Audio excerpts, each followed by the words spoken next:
To start off, I'm 5'8", and I have the strength and ferocity of a cold, moist noodle. I'm a morning person, and thought I'd ship off some packages before work. It was about 5 a.m.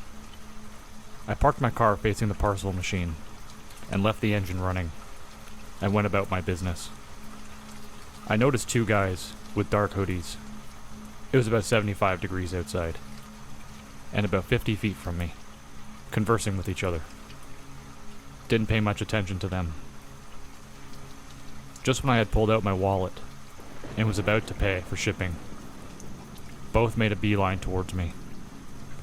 They seemed quite nervous and were looking around. They were about 10 to 15 feet away from me, and my fight or flight response was starting to kick in. At least I had hoped it would. All I did was freeze and look dumbfounded. I have quite a conspicuous dashcam mounted under the rearview mirror, well visible to anyone passing by, and difficult to mistake for anything else.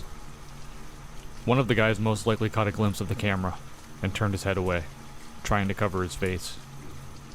The bloke closer to me stopped, visibly confused, and confronted the one concealing his face. I couldn't hear what they whispered, but some of the words may have been, "Don't," and "Away." The leader turned to me, mumbled something, and asked if I could tell him the correct time, to which I did. Then they walked away. Sure, two guys in the smartphone era, and neither of them have the correct time. Not to mention the fact that the business complex had a large exterior LED screen displaying the current air temperature and time. Seems absurd from every angle. Why would a common street thug need to fear a dashcam? They could have just yanked it out. Plus, the storefront had one camera pointing at the parcel machine. And if they weren't muggers, that's an awfully weird way to ask for the time. I'm keeping my dashcam as a good luck charm, if nothing else.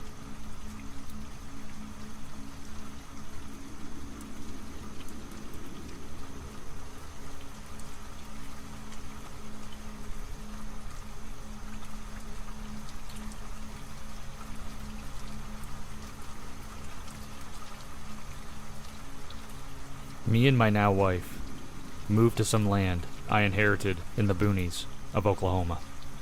We love it here, and in the past year, got a manufactured home. For the first 2 years, we lived in a small converted shop. We made it like a small barn dominium. Moved in 2020, around December. Shortly after we moved in, I put a small fence around the shop so we could get a dog. While working on the fence and using headphones, I hear what sounds like a woman moan from the woods. Half the property is forested, and with the shop being on the perimeter of the trees. Over the next couple months, I hear the same noise several times, always coming from the woods. Very creepy. So now I tell my wife, who, at the time, said she never heard it. After a couple of weeks, she calls me while I'm working, and says she heard it. Over the next year or so, we hear it every so often, a couple of times while together. Sometimes I would grab my gun and go outside and look around the shop, but nothing. Fast forward to early 2021. My wife's best friend comes and is hanging out at the house while waiting for my wife to get off work. We are best friends with her and her husband. Her and I are talking and catching up, but then I hear my Great Pyrenees losing his mind outside. It's like 10 o'clock at night. Now, we got the dog a few months prior, after our first batch of chickens were killed due to raccoons. He is a great dog, and has free range of the property. This breed of dog barks at everything, but I can normally tell when it's about something serious. And I have never, to this day, even heard him like this. We go outside with a cheap flashlight. He is staring at something in the distance, like 40 to 50 feet away, and when he sees us, panics. He gets in front of me and tried to get me to back up. The light we had showed some eyes shining, maybe 2.5 to 3 feet off the ground. I run back inside to get my better light, and a gun. Why I didn't grab it beforehand, I don't know. And go back out to where the dog and my friend were. This light is damn near a spotlight. And I shine the property up. And nothing. The next day, I go where we saw it, and there's no footprints. The friend said she didn't hear it run off. Where we saw the eyes was maybe about 30 feet from the tree line. So, after this incident, we are still hearing the noise.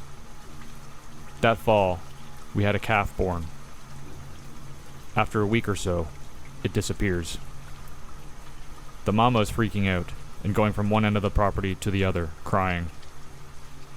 Me, my wife, and neighbors search our property and surrounding properties and are unable to find the calf. No sign of what happened. A few months pass, and we stop hearing the moaning. My neighbor is passing by and goes, "Oh yeah, by the way, the man who lives north of me shot a big cat around the time your calf went missing. Apparently, it was bigger than a bobcat, with a long tail, aka a lion." Since around that time, there have been no more weird noises.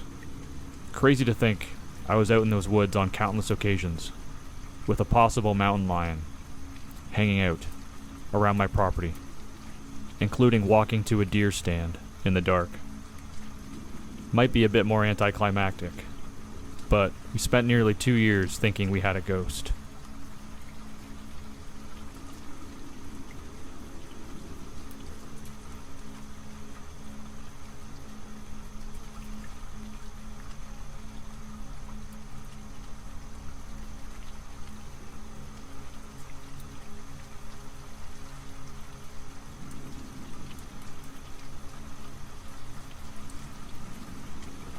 This is an account of some events that happened to me 2 years ago in New Orleans.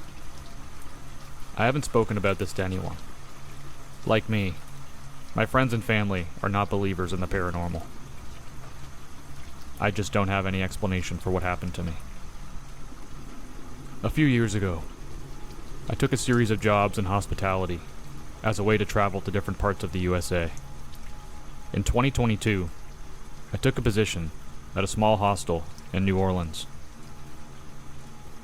The hostel is a beautiful Victorian house, just on the edge of the French Quarter, and I was really excited about using it as my base to explore the city and the state of Louisiana. Like most old houses, the building had some quirks. You know how wood settles in old houses? Sometimes it would sound like there were footsteps upstairs. Guests in room 3 would always come down to reception to check if there was a problem with the air conditioning, that the room was always cold. I remember the Yale lock on the front door would start whirring for no reason, despite changing the batteries and the lock itself. It was a few weeks into my stay there that things began to get strange. It started with the candlestick. It was autumn, and since the peak season was now done, we decided to deep clean the house, including the top floor, which is not open to guests. I remember reaching up to dust the top of the bookshelf when my hand hit something. There was a sudden crash that made me freak out that I'd broken something.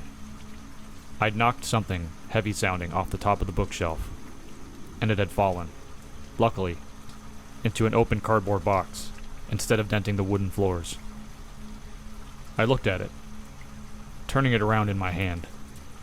It was covered in cobwebs and what looked like rust, but I could see that underneath all that was a beautiful ornate candlestick. I put my hand on top of the bookshelf again, feeling around for its pair, but I couldn't find it there, or anywhere else around the room. I'm pretty sure I went to look for the other staff right then, wanting to show them this beautiful candlestick, and to ask if they had seen the other one. I thought it would be good to put them on display. The first person I came across was a girl. I'll call Megan. I showed it to her excitedly, asking if she'd seen the other one, but she just raised her eyebrows and said it was creepy, and to chuck it out. I argued that it just needed cleaning up, and I ended up taking it to the bathroom, washing off all the cobwebs and the rusty stuff, which, luckily, washed off without any difficulty. I never did find the other one, but I found a candle for it and put it on display on the dining room table. Around this time, I started sleeping badly. It wasn't nightmares, exactly. I just never woke up feeling rested. It was like the feeling you get right when you wake up, just after your dog dies, or you got your heart broken. It's a feeling of dread, sinking in your stomach, just for a second, knowing something is wrong, waiting for the memory to hit again. But it never did, and I never knew why I felt that way. It was just something I went through every morning. I don't remember now if it was the next morning or a few days later, but I went to put out the breakfast, and the candlestick wasn't on the table anymore. I didn't think anything of it. People get drunk on Bourbon Street, come back late, and do weird things. I found it under the table and put it back where it was. The next day, though, it had moved again, and this time, I found it on the other side of the room, and strangely, the rusty substance was there again, creeping slowly back up the base of the candlestick. A few days later, it had moved again, and I had to spend a good amount of time searching for it. I was already in a bad mood that morning because of everything that had happened the night before. I'd wanted to go see a friend's jazz band that evening, and asked if someone could switch shifts with me. I'd switched shifts as a favor to them, more times than I could count. Most people like to go out in the evening in New Orleans to enjoy the nightlife. But I was studying on the side, and enjoyed the quieter nighttime shifts where I could sometimes read a little, and would often stay at the desk after the end of the shift to study, in peace and quiet. But I didn't understand why it was that one time that I asked to go out in the evening that everyone avoided my eyes and just shuffled awkwardly. Why were they so selfish when I asked them to switch with me? After what happened to me later, I have an idea why they didn't want to be alone in the dark after. I have an idea why they didn't want to be alone after dark. Anyway, on this morning, I was looking for the candlestick. I didn't blame partygoers anymore, and had a good idea who kept moving it. A few nights ago, I'd come up from the evening shift to the kitchen. It was dark. All the lights were off, and I'd come into the dining room. I'd glimpsed Megan standing there looking at it. Even though I only saw her from behind, I knew it was her. She was the only girl here with long dark hair. She'd said the candlestick was creepy, the very first time she'd seen it. I found it again, this time shoved in the bottom of the storage closet. And when I saw Megan, I confronted her, telling her to stop moving the candlestick. She said she didn't. I was holding it in my hand, and felt this consuming rage flow through me. Honestly, a kind of anger way out of proportion to what was happening. It was just for a brief second, and then I came to my senses. She was looking at me with wide eyes. I put the candlestick back on the table. After that, I kept seeing the candlestick in the dining room, and I felt a little embarrassed about almost losing my temper with Megan. I didn't know why she lied about moving it, but I pride myself on being professional, and I didn't feel good about what had happened. I felt guilty every time I looked at it. One day, while cleaning, I randomly moved it to room 4, where I wouldn't walk past it several times a day. I didn't plan on keeping it there, but that room wasn't going to be occupied for a few days. A little while after this, something else happened. One night, I'd finished the evening shift and began studying at the front desk. It was just after 1 a.m. when I heard footsteps in the corridor behind me. I recognized the woman who came into the lobby. She was staying upstairs in one of the dormitories. Due to a missed flight, a party of 4 people who were due to stay in that dormitory had not arrived. They had phoned earlier, telling me they had decided to stay in Fort Lauderdale another week and wanted to reschedule their whole stay. So, this lady was staying alone in what I think was a 5-bedroom dormitory. When I saw her, her hair was messed up and she looked really tired, so I was immediately concerned. I think I asked her if everything was alright, and she asked me if I could check on the person in the room next to hers, because it seemed that they had been crying for hours. She hadn't been able to sleep because of the noise, and was pretty worried that the person in there was not doing okay. So, I followed her upstairs to knock on the door where she'd heard the crying, taking the keys with me in case I needed to let myself into the room. Next to hers was one of the dormitories. It had 8 or so beds, but tonight there was only a couple of girls staying there. I stopped outside and raised my hand to knock on the door when she stopped me. She said the crying had been coming from the room opposite her. Room 4.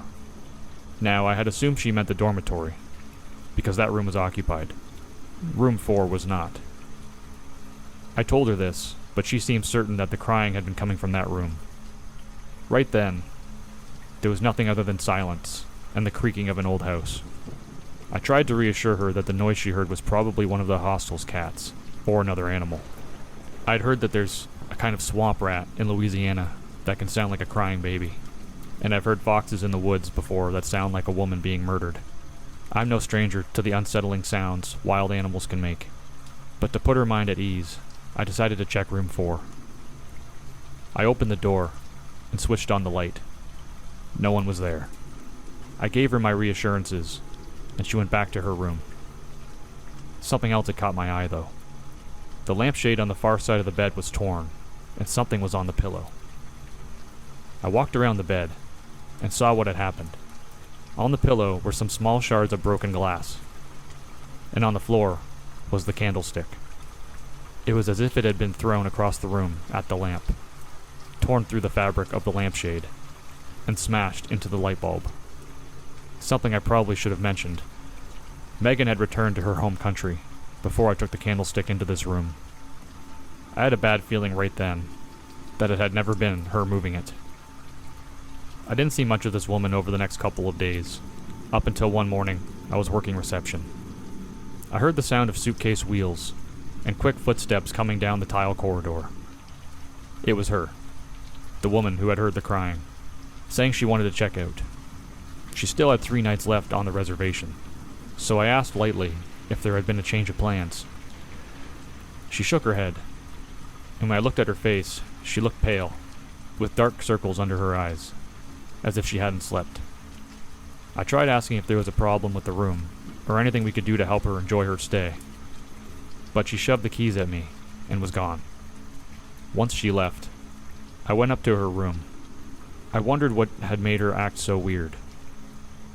I checked all over the room, but I never found out. A few days later, room 4 was booked, and I meant to take the candlestick back to the dining room. Instead, I put it in the cleaning caddy and forgot about it, and it made its way downstairs with me.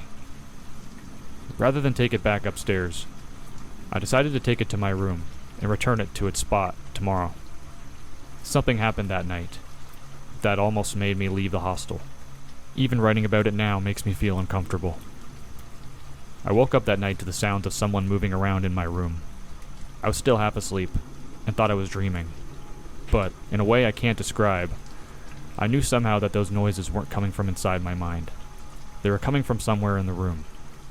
I heard footsteps, rustling, and then finally the feeling of someone, or something, sitting down on my bed. I remember the weight of it, the way it depressed the mattress. And somehow, I just knew that whatever it was, wasn't human. I kept as still as I could, but my heart was beating so hard, I was sure that whatever it was would hear it. It seemed to sit there for a long time, while I lay there, too afraid to move, my every nerve attuned to it. After a time, I felt the bed move again, and it was gone. I never heard the door open or close. I just remember lying there for a long time, the covers pulled over my head, hearing my heart beating against the mattress, sounding like footsteps, too terrified to move. It was after this I started looking into leaving New Orleans. I slept with the lights on, and only a kind of twitching nervous half-sleep at that. My heart was always beating, too fast and too hard in my chest. The lack of sleep wasn't helping, I knew, but I was too afraid to sleep. I felt constantly like there was someone behind me. I kept imagining footsteps coming down the corridor. One morning, another staff member went to start their shift, and the keys were gone. This irritated me, because there were 3 sets when I had finished my shift the night before. I can't explain why this angered me as much as it did. I'm not usually quick to anger, but I just felt that rage building inside of me again, and a sense of being so deeply wronged. Looking back, I'm pretty sure no one made any accusations against me, or anyone else. I just felt everyone was accusing me of having lost them, because I was on shift the previous night. I started demanding to view the cameras to see who had taken the keys. I think everyone just wanted to calm me down, so the manager went and got the laptop and brought up the video feed. We found last night's footage. There was me, getting everything done. 3 sets of keys hanging up, me turning off the light and leaving. We started skipping through the footage until we saw the door open again at 1:33 a.m. That's when I saw the worst thing I'd ever seen. Myself. I saw myself enter the lobby, take the key off the wall, and head down the corridor. There's a sick horror I can't describe in seeing yourself doing something you have no memory of doing. Realizing your own body isn't something you're in control of. I think I apologized. I really hope I did. I left the same day. I'd never sleepwalked before, and I have no explanation for what happened. Thankfully, since I left, I haven't had anything weird happen. I've been able to move on with my life, and think about it less and less, but sometimes, I can still see that video in my mind's eye, and feel the sensation of the mattress sinking, as whatever it was sat watching me. New Orleans is amazing, and the house was beautiful. But whatever happened to me was the most terrifying experience of my life.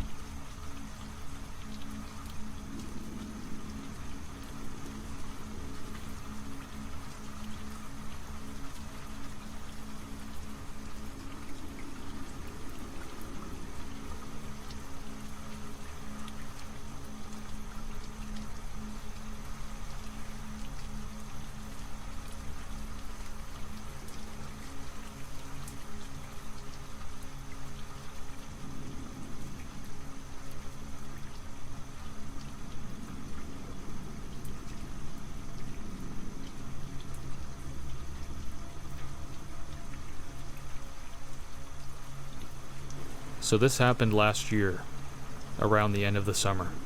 I live in a pretty populated area. A highway being right in front of my house, with neighborhoods all around. My dad works the night shift, so it was just me, my brothers, and my mom.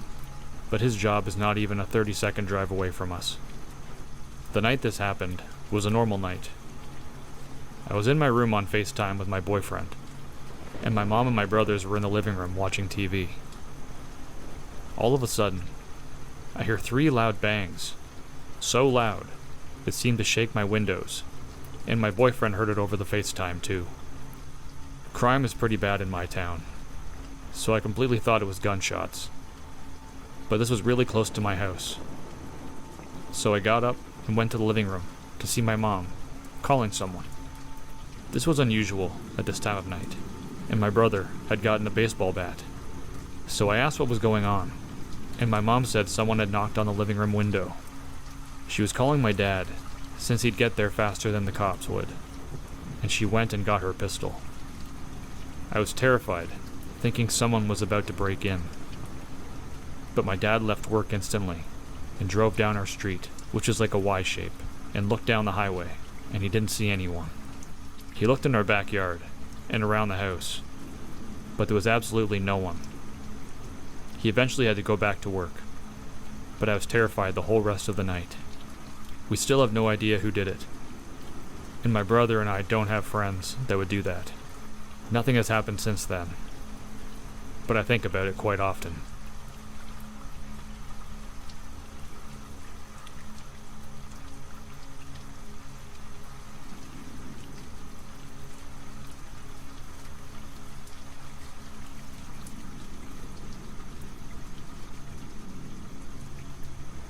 I was 14 at the time. I lived at home with my parents and my 10-year-old sister in a normal suburban house in Connecticut. I had always believed in ghosts, but I never had any experience with anything, and never wanted to. My mom had always been infatuated, loved, still does, ghost shows and paranormal TV. Finds it fascinating, and is always open to it. 6 months prior to the event, my aunt, mom's sister, was diagnosed with melanoma. It was terminal, and treatment did almost nothing as the disease progressed. It was really a waiting game to see when, not if, the treatment stopped working. Towards the end of her treatment, I distinctly remember a heaviness in the house. Whether it was my mom's sadness, or maybe just a feeling. Being home just felt dark. For context, it's important to know the layout of my upstairs. My house was a standard 2-story, 4-bedroom home. My room was directly next to the staircase, with my parents' and sisters' rooms being on the other end of the house, right next to each other. My house was oldish, not like haunted old, but maybe 30 to 35 years old. The floors upstairs would creak if you walked on them. My sister and I knew it all too well when we would sneak around at night to get snacks, and my father would catch us. One night before my aunt's passing, I'm laying in my bed with the door open to my room. The hallway nightlight dimly lit the area, just enough so it wasn't pitch black. As I'm laying there, I distinctly remember this gut-wrenching feeling of a heavy energy and uneasiness in the house. I hated my door being open, but my parents had a rule where it needed to be for safety. As I'm laying there, all of a sudden, I hear this horrific running. Heavy footsteps from my parents' bedroom, down the hall, and then down the stairs. Fast, heavy footsteps. I sat up immediately and just listened. The footsteps went down the stairs fast as hell, the heaviness being the scariest part. Think of a big man in work boots going downstairs as if their life depended on it. Next thing I knew was the light turning on and my father hauling ass down the stairs. I could hear him searching the house. All the while, my mom's at the top of the stairs looking down. I ask, "What's going on?" And she asks me, "Were you out of bed?" To which I said no. My dad came back up and asked me the same. Checked on my sister, who was still sound asleep, and then double-checked again that nobody was there. My mom ended it with a, "Just stay in bed for the night," and left it at that. Nothing more. I remember being more scared than I had ever been before. It was my first unexplained encounter. My mom told me it might have been somebody coming to visit before taking your aunt home. I don't know how I felt about that. But either way, those footsteps still remain in my memory forever.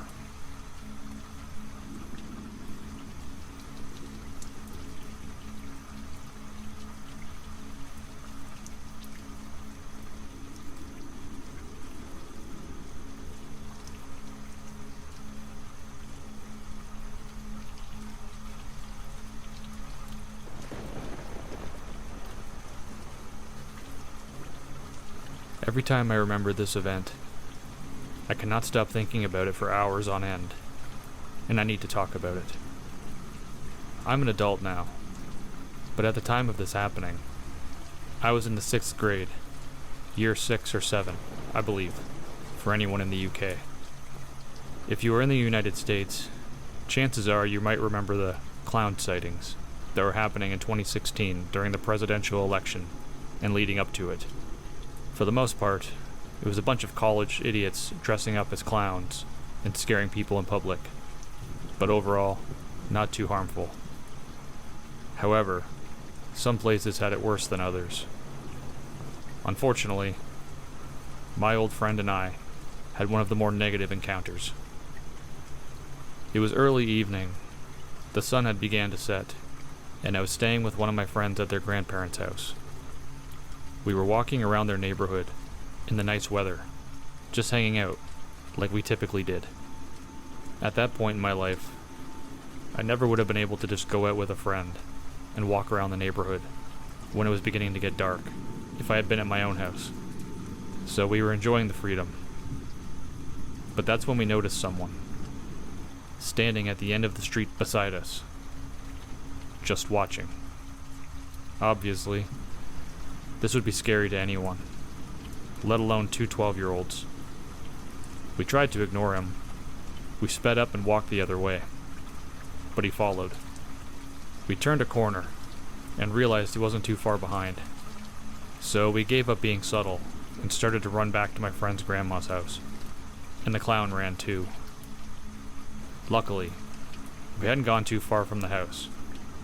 And when we got inside, we locked the door, closed the blinds, and ran to tell my friend's grandma. Only issue is she had been sleeping, and she didn't believe us for a second. At the time, both of us only had iPods. I don't think either of us had a legitimate phone number, so we frantically asked my friend's grandma to call 911. She refused, still not believing us. And instead of grabbing the home phone and doing it ourselves, because again, two 11-year-olds, we didn't want to get in trouble, we ran back downstairs. Sneaking a look outside, we realized the clown was on the porch. And that's when we saw he was holding a knife. We, at that point, also ran to get a knife and a baseball bat they'd had. And we sat terrified as the grown man tried to open the front door. Perhaps one of the scariest parts of the night was when he realized he couldn't open the front door and began to walk around back. I can't fully describe how horrifying it was, watching him and realizing what he was about to do. So we both ran to the back door, locking it before he could show up. And he did, attempting to open that one too. We were quite literally in a standoff with this jackass, dressed like a clown for hours. Until, like idiots, we both exhaustedly fell asleep on the couch after it had been a while since he'd made a sound outside. I remember waking up before my friend, still with a knife and bat between us, and slowly peeking out from behind the window curtain to see if he was still there. And he wasn't. I never saw him again, and we never really spoke about it again either. I was too afraid to tell my parents, because I was worried they wouldn't let me hang out with my friend anymore. And I can't imagine my friend really told anyone else either, after the dismissal we received from the only adult in the house. I was just a child, so my fear was eventually, thankfully, replaced with other asinine middle school dramas. But I look back on that today, knowing that there is no way of knowing what his true intentions were.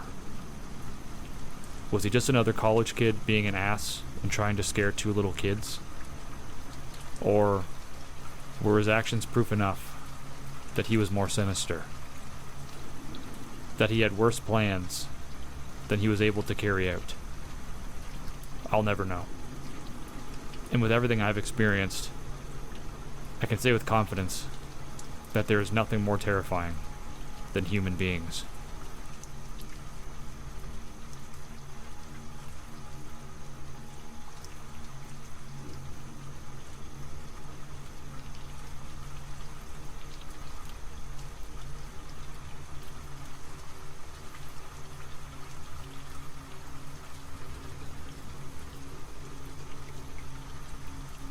For context, this happened to me while camping on the school grounds.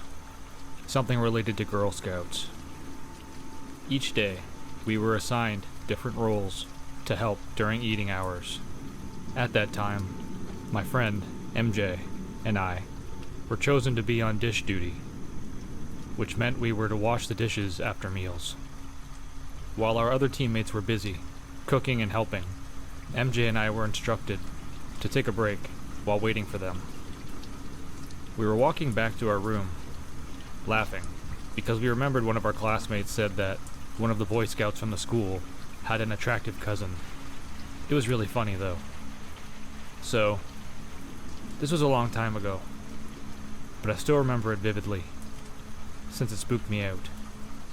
I was in 3rd or 4th grade at the time.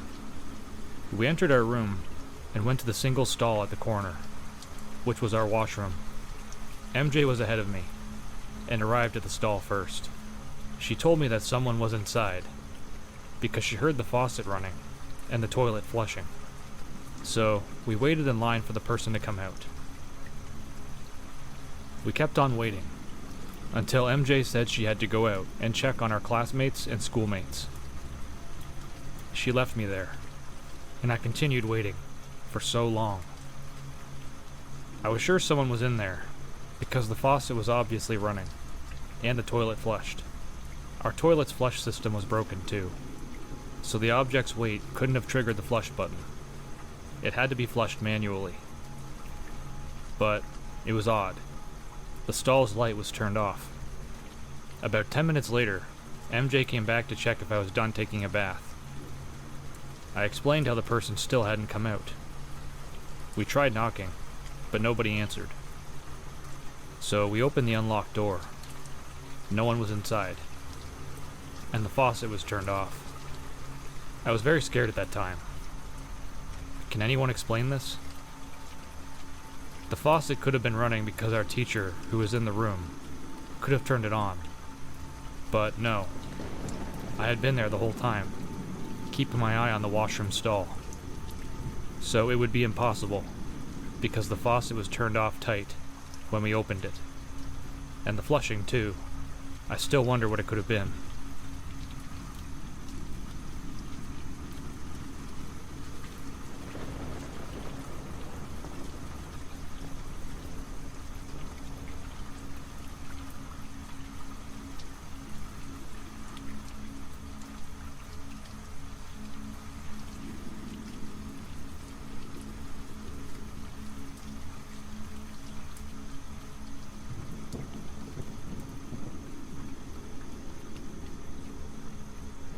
In the summer of 2021, I was 16.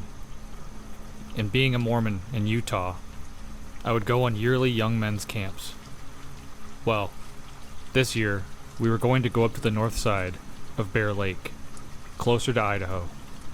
We were going up for 5 days in July. When we got up there, it felt off, as if I wasn't supposed to be there. Though, I wrote it off as just being in the mountains and being paranoid. The first thing we did after getting set up was go on a hike. There was a trail that was kind of shaped like a horseshoe. It was very steep and unkempt. It took us until sunset to get back to camp. But once we got back, I had realized I left my camera at the highest point of the trail, also being in the middle of it. So I decided to go up and grab it. On my own. I didn't tell anyone where I was going. In fact, I told them I was going to the bathroom, because I was kind of embarrassed. On the way up the trail, I noticed how quiet it was. Not even crickets. My footsteps sounded so loud.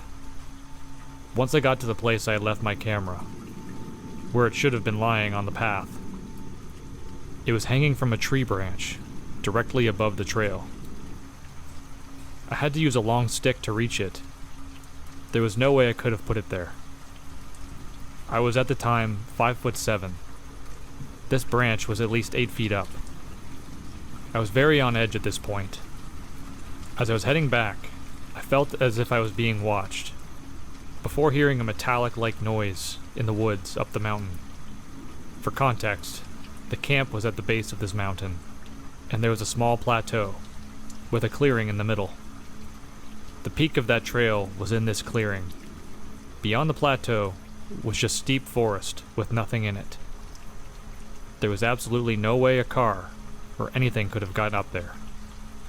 It's impossible. And no, it was not an echo. The mountain did not echo that loudly. After hearing this metallic noise, I froze. I could not move. I was too scared. I stood there for what seemed like hours, though it was probably 3 minutes or so. I then saw this huge creature walking towards me. This was no animal. It felt demonic. It was at least 9 feet tall, maybe more, and it had glowing eyes. And this wasn't eye shine, because it was very dark due to the sun being behind the mountains, and it had this dark, thick fur, maybe a dark brown color. At some point, I could move. It was still there, but it was just standing there, slightly hunched over. It was not a human, as it did not have the same proportions. Once I could move, I invoked Jesus' name, and it left. This thing was not an animal. It was a demon. I got back to camp and had dinner. I was only gone about 30 minutes, but it felt like hours. I didn't tell anyone about this, as I thought that they would think I was lying. The next 2 days, nothing happened. But on the 4th day, when we woke up, all our food was out, and the cooler was open. There were large footprints, like 3 times the size of my feet. And I'm a size 16. This was no man, and it was that same thing I saw on the trail. Nothing else really happened on that trip, but ever since I saw that thing, I've fallen into a deep depression. I tried to end my life in early 2023. I'm okay now, just deeply terrified of those damn eyes. It was like that thing would rip me limb from limb if it got a hold of me. I haven't gone camping since, though I've planned a trip with my great uncles this year. I feel obligated to, since my grandpa died, and they have been quite depressed. They were his younger brothers. He died in May, if you're wondering. And yes, I'm still a Mormon, as I firmly believe our Lord and Savior Jesus Christ saved me that day. Anyway, have a great day.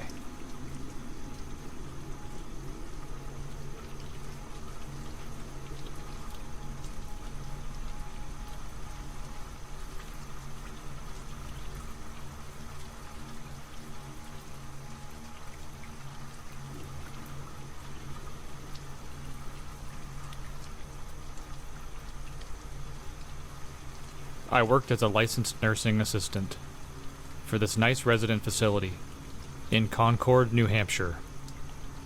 The first year I worked there, I volunteered to work a night shift after a long day shift because we were so short-staffed. After all the residents went to bed, all the LNAs gathered in the floor lounge to get our books done and up to date. We were in there for quite a while when a light went off at the end of the hall. Knowing this resident most likely needed the restroom, I rushed to her side. When I entered, I saw a black floating mist above her. She was hysterical, pointing to the mist and saying it was there to get her. I am not a religious person, but I wanted to calm her, and I knew I could not acknowledge the mist above her. It is not unusual for these kinds of strange things to happen in these types of facilities. I turned off the light and held her hand. We prayed. Then the mist vanished. I calmed her down and stayed with her until she went back to sleep. I crept out of her room and went back to the lounge. I reported what I saw to the others, but we cannot report it in our books. I found out that this mist had been seen in several rooms on the night shift. In another experience, I was working with a night shift LNA that volunteered to work the day shift on my floor. I was friends with him outside of work, as we were both writers. It was getting to the end of our shift, and we had brought our residents to the bathroom and readied them for activities that took place in the basement, where most of the administration was located.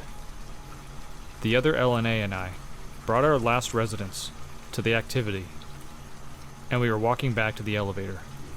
We were not walking the stairs, even though it was just one flight up. It was a long day. We saw someone walk out of the bathroom ahead of us and went around the corner to the elevator. I hollered, "Hold that elevator!" We were only seconds behind. We turned the corner, but no one was there. The other LNA and I just looked at each other. There was no place that this person could have gone. It was a dead end. I asked if I was going crazy. "Did you see that person?" The other LNA agreed. "Where did they go?" It took forever for these elevators to go from floor to floor. And at this time of day, there were tons of visitors and changes of shift. The elevators would take longer to get back down to the basement. One of our residents turned 100 years old, and she had called me in to read a letter she received from the President of the United States, George W. Bush Jr., at the time. I had a few days off from work. When I returned, I heard the awful news that she had left us in her sleep. The nurse on duty on that floor, in our staff meeting, read a note that her alarm kept going off. Just then, the panel showed a light going off in that room. I thought it was the roommate. I volunteered to see what she needed. I entered the room, and the roommate was nowhere to be found. The light was coming from the empty bed of the resident that had passed. I shut it off, thinking it was a fluke. After that, it seemed to keep going off minutes after you shut it off. I volunteered to go to the empty top floor, where we kept the extra supplies, to get a new plug. I came back down and replaced the plug. Before I left the room, the light went off again. I removed the plug, but forgot the failsafe that if you remove the plug for any length of time, the light would go off. Just then, I asked the nurse, "Did anyone leave the window open after she passed?" The nurse looked at the note. "Nope, no one did that." It is not unusual that after a passing in a residential facility, you open the window. It is the belief that it allows the spirit of the deceased to escape. I reattached the plug and opened the window. At the end of my shift, I closed it. The light never went off for the rest of my shift after I opened the window.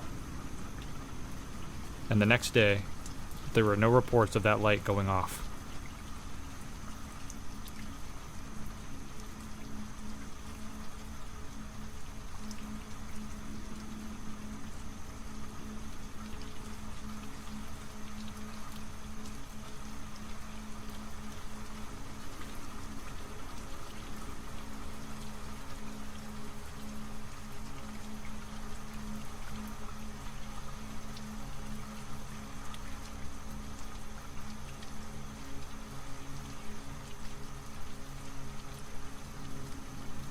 Back in the day, my parents had an authentic Japanese motif for their bedroom.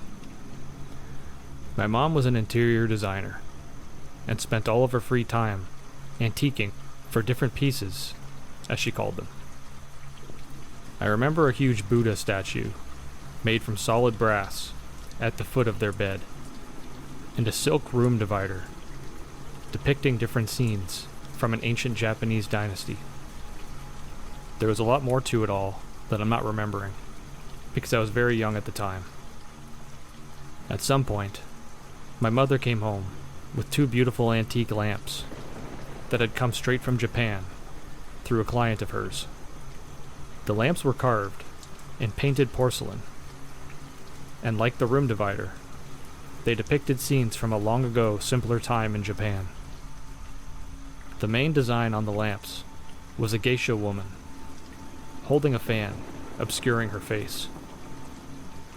Each lamp had one, but each geisha was slightly different. They were very delicate, highly detailed, and very beautiful. My sister, who was also very young at the time, dubbed them the Sisters. This story actually centers around my sister, who we'll call Elle. One night, our parents were out to dinner with friends, so they called in our babysitter, Doris. At the time, the TV channels in our den were restricted, but our parents got all the cable channels in their bedroom, so we would all hang out there when they weren't home. This particular night, we were all watching something R-rated and scary, and it got late, so my brother and I went to our bedrooms. My sister stayed up with Doris to watch the rest of the movie. My sister said Doris was dozing off, and she was left to watch the scary movie by herself. trying not to look at the screen during a particularly scary part. Elle looked towards one of the lamps on the nightstand. Glancing at it quickly, she said it looked like something on the lamp moved. Staring at it now, she swore something was moving on both lamps. She couldn't believe what she was seeing. She said the geisha on the lamps were moving and fluttering their fans while whispering and giggling at her and to each other. Petrified in total disbelief, Elle screamed and woke the babysitter. Doris was awakened, I'm sure thinking that the house was on fire. My sister pointed to the lamps. Doris, still a little bit disoriented, just for a second, saw the geisha move their fans back into position and freeze. She calmed my sister down by telling her it was only her imagination. And eventually, Elle fell asleep. After putting my sister to bed, Doris waited in the den for my parents to get home. She never mentioned anything about the lamps, but anytime my mother called her after that, she was busy and would never come to our house again. Years later, when I was already an adult, I ran into Doris. She asked me how everyone was doing, and if we still lived there. I told her no, and that my mother had a fire shortly after we moved, and lost almost everything. When I asked why she never came back, she said, "You're not going to believe this, but that night, I was there. There was something really strange that happened." She said that night, while she was the only one left awake, she kept hearing voices coming from my parents' bedroom. She first thought my sister was pretending to sleep and pranking her. When she realized that Elle was fully asleep, she became truly afraid. She said the only thing that kept her from running out of the house and never looking back was her responsibility to my parents, adding that before my sister went to bed, she saw something that she would never forget. I said, "Was it the Japanese lamps?" And she responded, "No one would ever believe me, but I saw them move. And I know what I saw, and Elle saw too." This was many years ago, and I never saw Doris again. My brother had his own experiences with those lamps, also, while we lived there. Time passed. My parents divorced. My mother sold that house when I graduated high school. She had a new house, built in the country, where she planned to enjoy her early retirement. She transported all of her beloved pieces there when it was completed. Within 5 years, a freak fire broke out while she wasn't at home, and the house and everything in it burned to the ground. The firefighter said that they never saw a house fire that burned so hot. It was so intense that the following day, the top of the refrigerator was touching the floor like a rainbow. Later on, my mother told me that although the fire was devastating in many ways, it was also liberating.